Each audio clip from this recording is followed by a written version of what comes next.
नमस्कार, इस वक्त आप देख रहे हैं टाइम्स नाउ नव भारत का डिजिटल प्लेटफॉर्म और मैं हूं आपके साथ नैना यादव। इस वीडियो में हम आपको बताएंगे आज कौन कौन सी खबरें बनी सुर्खियां।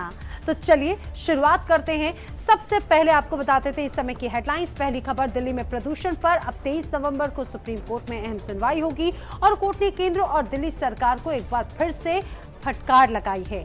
आज की जो दूसरी बड़ी खबर है, फेक न्यूज के जरिए महाराष्ट्र के 5 जिलों में हिंसा भड़काई गई। महाराष्ट्र पुलिस ने गृह मंत्रालय को इसको लेकर रिपोर्ट सौंपी है। धार्मिक स्थलों को नुकसान की झूठी खबर फैलाई गई। आज की जो तीसरी बड़ी और महत्वपूर्ण खबर थी वो यूपी चुनाव से पहले अखिलेश मायावती को बड़े झटके को लेकर थी। एसपी बीएसपी के 10 एमएलसी बीजेपी में शामिल हो गए हैं। चौथी खबर, शराबबंदी पर बिहार के डीजीपी का सरेंडर। प्रेस कॉन्फ्रेंस में कहा बिहार में नहीं रुकेगी शराब की बिक्री। पांचवी खबर, गुरु पर्व से पहले आज से करतारपुर कॉरिडोर खुल चुका है। श्रद्धालुओं का पहला जत्था दर्शन करने के लिए पहुंचा।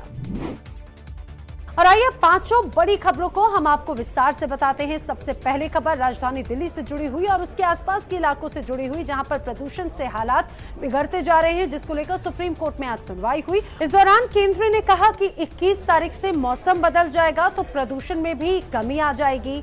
तो इस पर कोर्ट ने भड़कते हुए कहा है कि हम हाथ पर हाथ धरकर बैठकर मौसम बदलने का इंतजार नहीं कर सकते।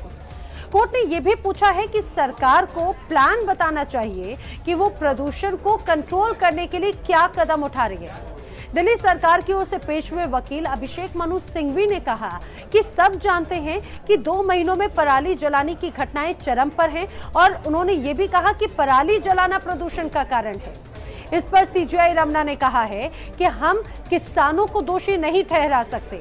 हम चाहते हैं कि सरकार किसानों से पराली ना जलाने की अपील करे।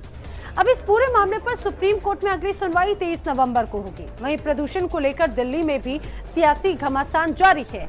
बीजेपी की ओर से संबित पात्रा ने आरोप लगाया कि 40,000 के डिकम्पोजर के छिड़काव के विज्ञापन में केजरीवाल ने 16 करोड़ रुपए खर्च कर डाले, जिस पर दिल्ली सरकार के पर्यावरण मंत्री ने बीजेपी पर पलटवार किया।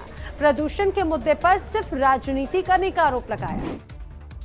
अगली खबर महाराष्ट्र से, जहां पर 5 जिलों में भड़की हिंसा को लेकर बड़ा खुलासा हुआ। महाराष्ट्र पुलिस की ओर से गृह मंत्रालय को रिपोर्ट सौंपी गई, जिसमें सामने आया कि फेक न्यूज के जरिए महाराष्ट्र के 5 जिलों में हिंसा भड़की। सोशल मीडिया पर 60 से 70 पोस्ट किए गए। धार्मिक स्थलों को नुकसान पहुंचाने की झूठी खबर फैलाई गई। महाराष्ट्र के अमरावती, नांदेड़, मालेगांव समेत 5 जिलों में बीते शुक्रवार को सांप्रदायिक तनाव फैलाया गया था, जिसके बाद में पुलिस ने एहतियात कर्फ्यू लगा दिया। इस रिपोर्ट के मुताबिक दंगों की स्क्रिप्ट काफी पहले लिखी गई थी। यूपी विधानसभा चुनाव से ठीक पहले बीजेपी ने समाजवादी पार्टी और बीएसपी को बड़ा झटका दिया है। आज समाजवादी पार्टी और बीएसपी के 10 एमएलसी बीजेपी में शामिल हो गए। एसपी के 4 विधान परिषद के सदस्य रविशंकर सिंह पप्पू, सीपी चिन, रमा निरंजन और नरेंद्र भाटी ने बीजेपी का दामन थामा। यूपी के डिप्टी सीएम केशव प्रसाद मौर्य और बीजेपी अध्यक्ष उत्तर प्रदेश के स्वतंत्र देव सिंह ने इन्हें बीजेपी में शामिल कराया। नोएडा से एसपी एमएलसी नरेंद्र भाटी मुलायम सिंह के काफी करीबी माने जाते थे।